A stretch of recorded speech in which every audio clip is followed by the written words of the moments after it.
Welcome back to the South Stands, a Buckeye football podcast by Ohio State fans for Ohio State fans. From the West Coast, I'm your host, Zach Moore.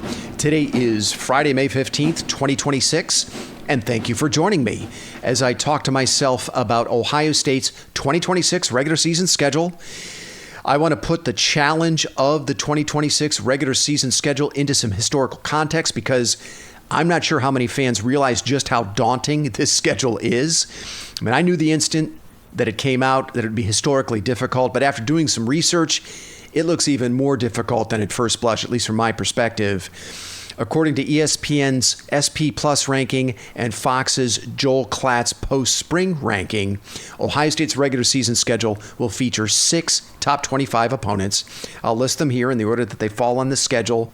Texas, Iowa, Indiana, USC, Oregon, and Michigan. That's Texas, Iowa, Indiana, USC, Oregon, and Michigan. 3 of those teams, Texas, Indiana, and Oregon, are solidly in the top 10 of both of these rankings. And then you have USC and Michigan that are hovering right around the top 10. Texas is number 6 in the SP Plus and number 7 according to Joel Klatt.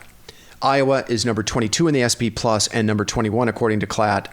Indiana is number 5 in the SP Plus and number 4 according to Klatt.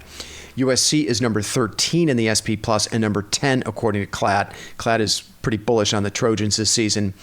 Oregon is number 2 in the SP Plus and number 1 in Klatt's rankings. Klatt also very bullish on the Ducks. Finally, Michigan is number 14 in the SP Plus and number 12 according to Klatt. It's also worth noting that the Buckeyes have 2 other opponents that ranked in the SP Plus top 40 in Illinois at number 33 and Nebraska at number 37, who the Buckeyes will face in Lincoln the week before Michigan. And before you laugh, go check the box scores of the last 4 games the Buckeyes played against Nebraska. 3 of those games, 2018, 2021, and 2024, were nail-biters well into the fourth quarter. That's going to be a very tough game for Ohio State the week before Michigan.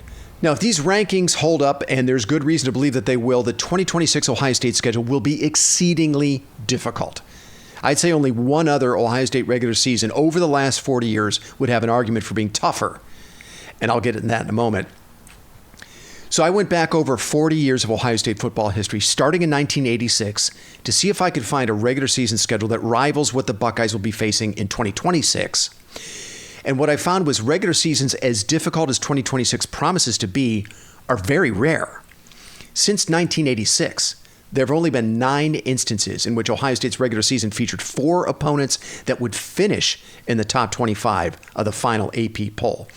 Those seasons were 1986, 87, 90, 95, 96, 99, 2011, 2016, and 2019. So only once during the Urban Meyer era, 2016, and once during the Ryan Day era, 2019, that was Day's first season as head coach, did Ohio State face 4 opponents during the regular season that would be ranked in the final AP poll. And over the last 40 years, only once, 1999, did Ohio State's regular season schedule feature more than 4 such opponents. And that was probably the toughest regular season schedule the Buckeyes have ever faced. In 1999, Ohio State faced 8 opponents during the regular season that finished in the top 25 of the final AP poll. Number 4, Wisconsin. Number 5, Michigan. Number 7, Michigan State. Number 11, Penn State. Number 15, Miami of Florida. Number 18, Minnesota. Number 24, Illinois. And number 25, Purdue. Ohio State played 8 conference games that season. 7 of those Big Ten opponents would finish ranked in the final AP poll. Top to bottom, that was the best the Big Ten has ever been in a single season during my lifetime. And ironically, the conference's flagship program, Ohio State, was down that year. 1999, as we remember, was a rough season for the program. The Buckeyes finished 6-6 and did not qualify for a bowl game. And I think in hindsight, we know part of the reason they had such a rough season, that schedule was a bitch. The 2026 regular season likely won't be as tough start to finish as 1999, but it will very likely be the first since then, and only the second since 1986, to feature more than 4 opponents that will finish in the AP Top 25, in the final AP Top 25. I will eat my hat if that does not turn out to be the case. I mean, probably Iowa is the only team I have any real doubts about finishing in the top 25 this year. But Texas, Indiana, USC, Oregon, and Michigan are veritable locks from where I'm sitting. Now, as we dig a little deeper, Only 3 times since 1986, that's 40 years of Ohio State football history, have the Buckeyes faced 3 regular season opponents that would finish in the final AP top 10. Those seasons were 1989, 1999, and 2016. In 1989, Ohio State played number 7 Michigan, number 8 USC, and number 10 Illinois. Lost all 3 of those games. In 1999, they played number 4 Wisconsin, number 5 Michigan, and number 7 Michigan State. Lost all 3 of those games. And in 2016, Ohio State faced number 5 Oklahoma, number 7 Penn State, number 9 Wisconsin, and number 10 Michigan. 3 of those games were on the road. Ohio State actually fared pretty well. They won 3 of those 4 games. Their only loss of the 4 was on the road, as we remember, to Penn State in the final minutes on the blocked field goal that was returned for a touchdown. So 2026 will likely be the first season in 10 years and only the 4th since 1989 that the Buckeyes will face 3 or more true top 10 opponents during the regular season. And by true top 10, I mean teams that finish there. Not start there or were ranked there when the Buckeyes play them. I'm talking about after all the games are played. Personally, I think Texas, Indiana, and Oregon are locks to finish in the final AP top 10. USC could make it 4. And what separates the 2026 schedule from the other challenging schedules Ohio State has played over the last 40 years are the opponents at the very top. Texas and Oregon will both have very strong cases to be preseason number 1, and Indiana is the defending national champion. I mean, all 3 of those teams are legitimate national title contenders, though I do have a few questions about the Hoosiers given what they lost to the NFL, Fernando Mendoza, Omar Cooper Jr., and that core of JMU transfers like D'Angelo Pons and Elijah Surratt that were, so integral to their success over the last couple seasons. But I would not bet against Kirk Cignetti. I think he's going to have a really good team this year. Looking back on the last 40 years of Ohio State history, it was extremely rare that the Buckeyes faced more than one opponent during the regular season that could have legitimately won a national title. I think actually the only seasons that might have an argument there are 1999, 2005, and 2016. In 1999, it was number 4 Wisconsin with Heisman winner Ron Dayne that went on to win the Rose Bowl. Number 5 Michigan with Tom Brady that beat a top 5 Alabama team in the Orange Bowl. And number 7 Michigan State with Plaxico Burress that beat a top 10 Florida team in the Citrus Bowl. Now, Florida State with Peter Warrick and Virginia Tech with Michael Vick played for the national title that season. The Seminoles, as we remember, won it. If there were a 12-team playoff back then, do we think Wisconsin, Michigan, or Michigan State could have won it? We'll never know, but I don't think so. The Seminoles and the Hokies were on a different level. Now, in 2005, the Buckeyes lost to eventual national champion Texas with Vince Young and to number 3 Penn State. Now, that Penn State team finished 11-1 with a win over Florida State in the Orange Bowl. It wasn't a very good Florida State team. I think they were ranked 22nd, 23rd at the time. The strength of that Penn State team was its defense with players like Paul Posluszny and Tamba Hali. But if there were a 12-team playoff back then, I don't think that team has beaten Texas with Vince Young or USC with Matt Leinart and Reggie Bush and Lendell White, that crew. That Penn State team just didn't have enough offense. Finally, 2016. Now, I think you could make an argument, though I'm not sure how strong it would be, that Oklahoma with Baker Mayfield, Penn State with Saquon Barkley, and Michigan with Jabril Peppers might have had a chance in a 12-team playoff. Clemson and Alabama played for the national title that season. Clemson won it, as we know. Now, Oklahoma and Penn State were interesting teams that season. They were late bloomers that lost a couple of games early but finished strong and might have been able to go on a run in a 12-team playoff. But that's it. I mean, those are the 3 seasons, I think, where you could make an argument, any argument, that Ohio State faced more than one opponent during the regular season that could have legitimately won a national title. Now, if we're comparing the very top of 1999, 2005, and 2016, those schedules to this season's, I think 2026 with Texas, Oregon, and the defending national champs, Indiana, is way more daunting. And the very top of this regular season schedule is the most difficult Ohio State has ever played, certainly during the modern era, but I would bet a hefty sum it will turn out to be the most difficult in program history. And then you have 2 opponents that fall just outside national title contender status in USC and Michigan. Maybe USC is a little closer to national title contender status than Michigan, but still 2 very dangerous opponents for the Buckeyes this season. And again, I think in the case of USC, we might be talking about a team that can elevate into title contender status before it's all said and done. So it's only May 15th. We still have 4 months to really break down this schedule. But before I sign off today, I do want to share a few thoughts on each of the 6 ranked opponents that make this 2026 schedule so daunting. Let's start with Texas on September 12th. ESPN's SP Plus has them at number 6. Clat has them at number 7. I think the Longhorns are better than those rankings, though. And Ohio State, as we know, is going to have to travel to Austin to play this game. It will be at night. The 7:30 p.m. Eastern kick has already been announced. It was announced earlier this week.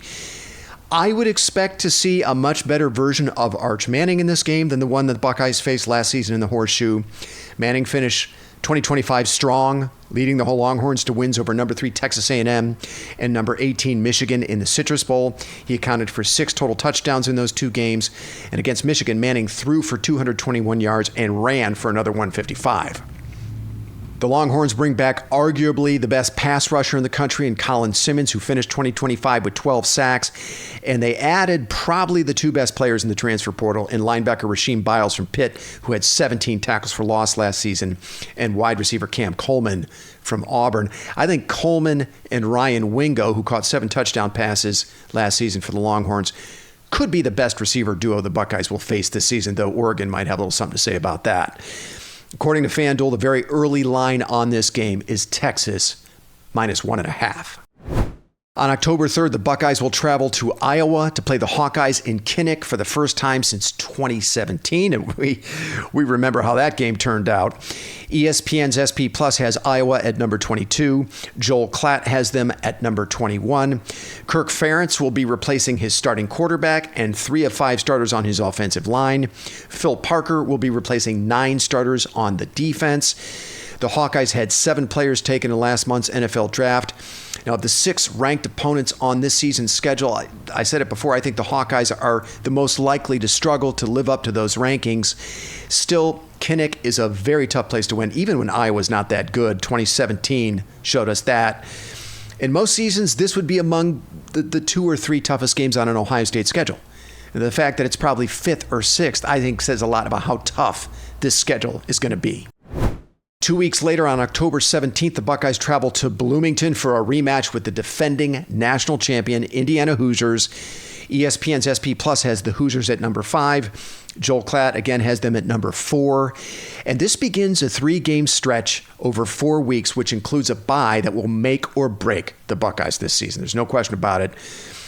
Now, again, this will be a different-looking Hoosier team from last year's. A program record 8 Hoosiers were taken in last month's NFL draft, including, of course, Fernando Mendoza, who won the Heisman Trophy. He was the number 1 overall pick. Most of the JMU transfers who followed Kirk Cignetti to Bloomington, I mentioned this earlier, and made up the core of the last 2 IU teams, are gone. D'Angelo Pons, Kalon Black, Elijah Surratt, Aiden Fisher, Mikal Kamara, all of them are gone. But Indiana had another excellent portal class. According to On3, the Hoosiers pulled down the number 1 rated transfer class this offseason, which includes quarterback Josh Hoover from TCU and wide receiver Nick Marsh from Michigan State. Hoover threw for 3,400 yards and 29 touchdowns last season, and Marsh led the Spartans with 662 receiving yards and 6 touchdowns. And that was in a pretty lousy Spartan passing attack. I think, in Indiana, with a better quarterback in that Hoosier system, Marsh is going to be a much more productive receiver this season than last.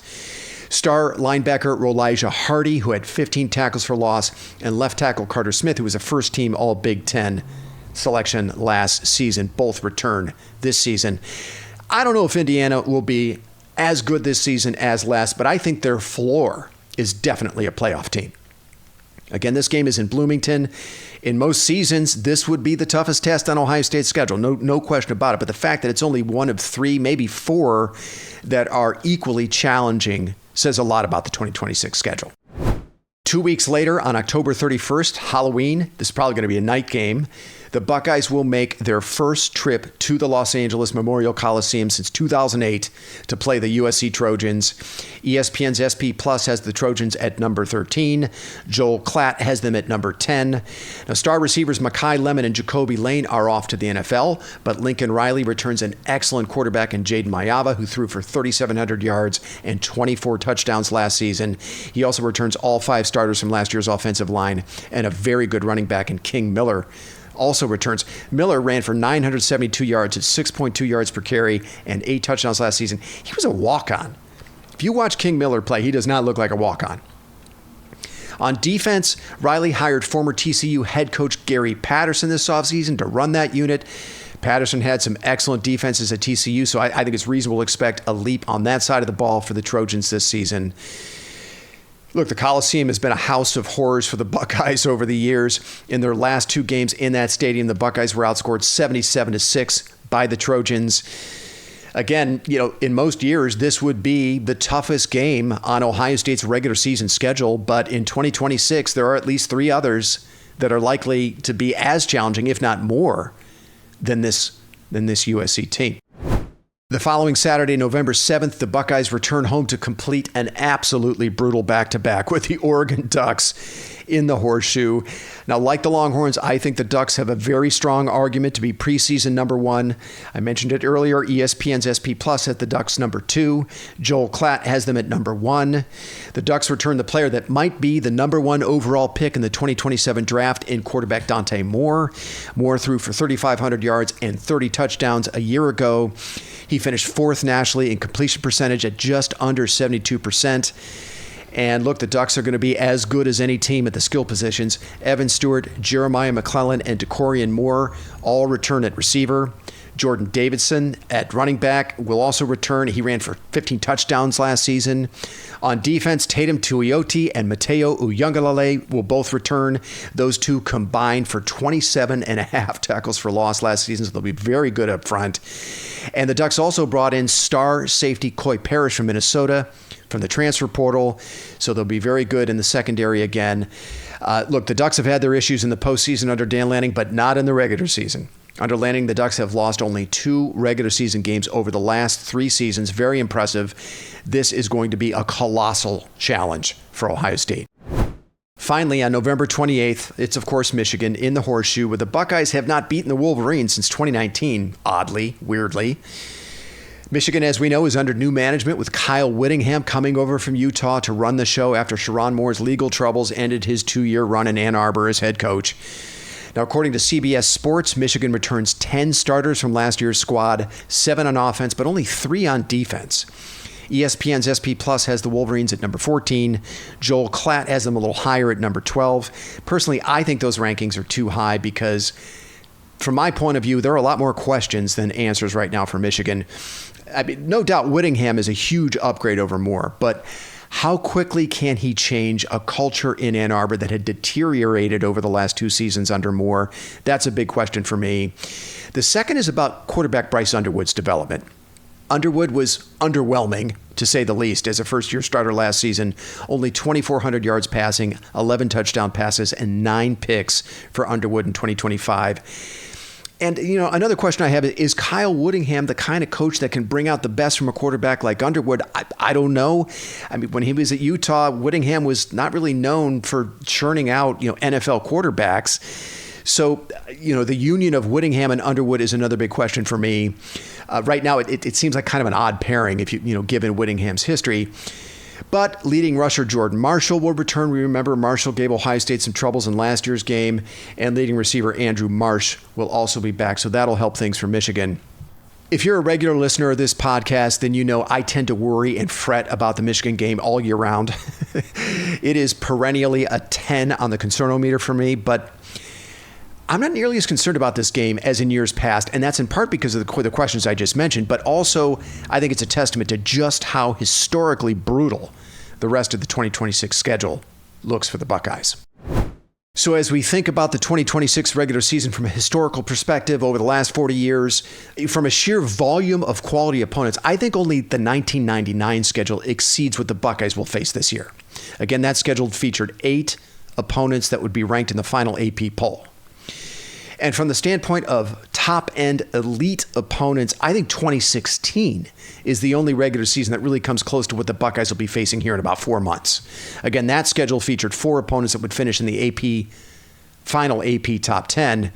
But I would give the nod to 2026 over 2016. I think the very top tier of this year's regular season schedule will prove to be much better than 2016. Okay, that's going to do it for me. Look, I'm never at a loss for words when it comes to the Buckeyes, so I will be back at some point in the coming weeks with another pod. Until then, thanks so much for listening, and go Bucks.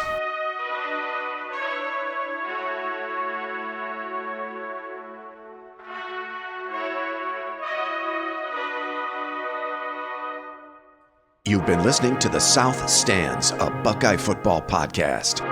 Follow us on X at South_Stands.